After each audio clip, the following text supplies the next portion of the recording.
আসসালামু আলাইকুম।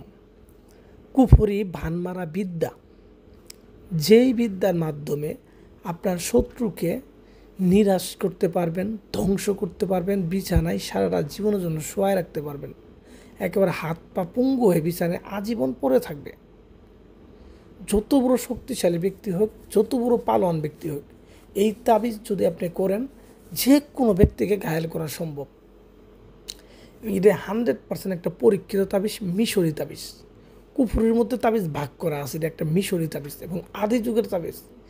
এই তাবিজটা করছে একটা লোক, সে তার কাজ হয় নাই, এরকম দেখাইতে পারবো না, এরকম দেখাতে পারবোই না। এবং এটা আমার মুখের চাপা না, আপনার আজকে আমি বলে দিব এই তাবিজটার নিয়ম। আমি যেইভাবে বলে দিব, খুব সহজ নিয়ম এটা, আপনি ওইভাবে করবেন, আপনার কাজে হবে, আপনার কাজে হবে। কারণ এই কাজ নিয়ে খুব একটা বিপদ আছি।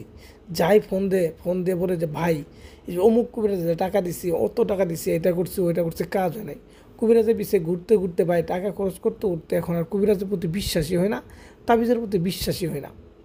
আপনি যে কথাটা বললেন, আসলে তাবিজ কি সঠিক না, তাবিজ কি হয় না, আদি যুগ থেকে তাবিজ চলতেছে, এই তাবিজ চলতে আছে এবং কিয়ামত পর্যন্ত তাবিজ চলবেই। তাবিজের যেটা নিয়ম আছে, ধারাবাহিকতা আছে, প্রাকৃতিক নিয়ম ধারাবাহিকতা চলবেই। এগুলো আসলেও উল্টানোর মতো কেউ নাই। কিন্তু আমি যদি সঠিকভাবে না করতে পারি বা আমি সঠিক জায়গায় যদি না যাইতে পারি, তাহলে তো আমার তাবিজ হবে না। আপনি একটা লোকের কাছে গেছেন, একটা ভান মারা কাজ নিয়ে, সে বলতেছে 5 মিনিটের মধ্যে করে দিব, 1 ঘন্টার মধ্যে করে দিব, হ্যাঁ 24 ঘন্টার মধ্যে করে দিব। আরে ভাই, একটা কাজ করতেও তো একদিন সময় লাগে, একটা কাজ ম্যানেজ করতেও বা কাজটা করতে গেলেও একদিন সময় লাগে। যেমন এই তাবিজটা আমি আপনাদের বিস্তারিত বলবো, আপনাদের নিজে করবেন, দেখবেন যে বলবেন বাবু ভাই এটা করতে আমার 1-2 দিন সময় লাগবে, এটা লাগবেই। তাহলে আপনি একটা 5 মিনিটের মধ্যেই, আধা ঘন্টার মধ্যেই কাজ কী করে দিতেছেন। এটা তো বাস্তবতা আছে, এটা কাল্পনিক আছে, বুঝতে হবে তো ভাই। মানে তাবিজ মানে যে একবার কাল্পনিক, বিষয়টা তো এরকম না, আপনাকে বুঝতে হবে। তো যাই হোক, যে অযথা এগুলো কবিরাজের পিছিয়ে দৌড়াদৌড়ি না করি, নিজেরা তাবিজগুলো করেন। আমি যেইভাবে বলি এইভাবে করেন ভাই। আমার দিয়েই করা লাগবো কাজ এমন কোনো কথা না, আপনি করেন। আমি যেভাবে বলি আপনি করেন, দেখেন হবে, অবশ্যই হবে।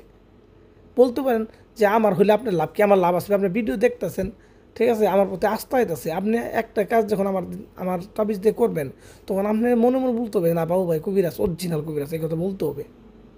পরবর্তীতে আপনারা 10টা কাজ হলো আমার দিয়ে করাবেন, আগে নিজে আপনি একটা করেন। তো যাই হোক, কথা না বাড়ায় কীভাবে কাজটা করবেন এটা আমি বলতেছি, আপনি মনোযোগ সহকারে আমার কথাগুলো শুনেন। প্রথমত তাবিজটাকে দেখেন কিভাবে, কোন জায়গায় কী লেখা আছে। তো দেখার পরে তাবিজটাকে আলাদাভাবে একটা খাতাতে তাবিজটাকে লেখেন। মোবাইল থেকে সরাসরি কখনো তাবিজ লেখা পাবেন না, আলাদাভাবে একটা ডায়েরিতে বা খাতাতে লিখে রাখেন। তো লিখে রাখার পরে আপনি এই তাবিজটা যে কোনো একটা মঙ্গলবারের দিন করবেন, রাতের 11টার সময়। মঙ্গলবার দিন রাতের 11টার সময় বসবেন, 12টার মধ্যে কাজটা শেষ করবেন। মানে 1 ঘন্টা সময় লাগবে তার কাজটা লিখতে। আমি করছি তো এর পূর্বে, আরও 40-30 মিনিটের সময়ের মধ্যে হয়ে যাবে। তো মঙ্গলবার দিন রাত 11টার সময় একটা কবরস্থানে যাবেন, যাওয়ার পরে এক কোণাতে, একটা কবরস্থানের গুরুস্থানের এক কোণাতে বসবেন। কোণাতে বসে দক্ষিণ দিক মুখ করে বসবেন, কালো কাপড় বিছায় বসবেন। সাথে লোক যাইতে পারবো, আপনার সাথে লোক যাইতে পারবো, সমস্যা নেই, একাই যাওয়া লাগবে এমন কোনো কথা না, সাথে লোক নিয়ে যাবেন। নিয়ে যাওয়ার পরে এরকম দক্ষিণ দিক মুখ করে বসবেন, কালো কাপড় বিছায়া, শরীরে পাক পবিত্র হয়ে যাবেন, আগরবাতি মোমবাতি এগুলো সামনে জ্বালাবেন, নিজের শরীরে সুগন্ধি মাখবেন, আতর বা সুগন্ধি এগুলো মাখবেন, মাখি বসবেন। তো বসার পরে আপনি তাবিজটা লেখা শুরু করবেন।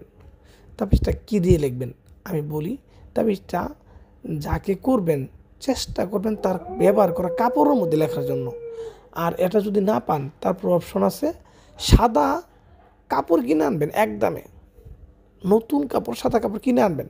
বলেন আগের যে কিনে আছে না, আগের কিনে থাকলেও হবে না, নতুন করে কিনে আনতে হবে। নতুন কাপড় কিনে এনে ওটার মধ্যে লিখবেন আপনার শ্মশানের কয়লা দিয়ে, বুঝতে পারছেন, শ্মশানের কয়লার মধ্যে মানে যে গোলাপ জল দিবেন, ঠিক আছে, দিলে পরে একটা কালি হয়ে যাবে। শ্মশানের কয়লাটা আপনি গোলাপ জলের সাথে মিশিয়ে দেখবেন যে আপনি লিখবেন, লেখা হবে কালো, মানে একটা সুন্দর কালি হবে। হ্যাঁ, এই কালি দিয়ে আপনি ওই সাদা কাপড়ে বা তার ব্যবহার করা কাপড়ের মধ্যে এটা লিখবেন তাবিজটা। লিখে যে জায়গায় তার নাম আছে তার নাম, তার বাবার নাম লিখবেন। নামগুলো অবশ্যই আরবিতে লিখবেন। তো এইভাবে লেখার পরে আপনি যে অপর পৃষ্ঠায়, তাবিজের অপর পৃষ্ঠায় লিখবেন শত্রুর কী ধরনের ক্ষতি চান, মানে কী করতে চান, এটা আপনি লিখে দিবেন। তো লিখে দিয়ে হ্যাঁ আপনি ওই 2 টুকরা কাপড়ের মধ্যে 2টা তাবিজ লিখবেন। 2 জায়গা সেম টু সেম একইভাবে লিখবেন। তো লেখার পরে, লেখা শেষ হলে হ্যাঁ এই কাপড়টাকে বলটায় যে জায়গায় কাজ করলেন ওই জায়গায় একটা পুঁতিবেন। আর একটা তাবিজ আপনি দেখবেন ওই জায়গায় নতুন কবর কোনটা, মানে লাস্ট কবর দিচ্ছে কোনটা, ওইটা একটু খেয়াল করবেন। ওই কবরের বাম পাশের পা, মানে বাম পাশের পা যে দিকে থাকে কবরের, হ্যাঁ ওইখানে এই তাবিজটা পুঁতে দিবেন। আপনি দেখবেন 24 ঘন্টা পার হওয়ার পরে মানে অ্যাকশন শুরু হয়ে যাবে। সর্বোচ্চ 3 দিন, 3 দিনের মধ্যে কাজ হয়ে যাবে, একবারে গ্যারান্টি। ঠিক আছে, মানে কাজ করা 24 ঘন্টা থেকে আপনার 72 ঘন্টার মধ্যে কাজ হবে। কাজের আগে তো আর হবে না, কাজের পরে, মানে তাবিজটার পপ আপ করার জন্য। তো যাই হোক, এখানেও যদি বুঝতে সমস্যা কোনো জায়গায় আমাকে মেসেজ করবেন, কল দিবেন, আমি সুন্দর করে আপনাদের বুঝাই দেব। আশা করি তারপর আপনারা কাজগুলো সুন্দরভাবে করেন।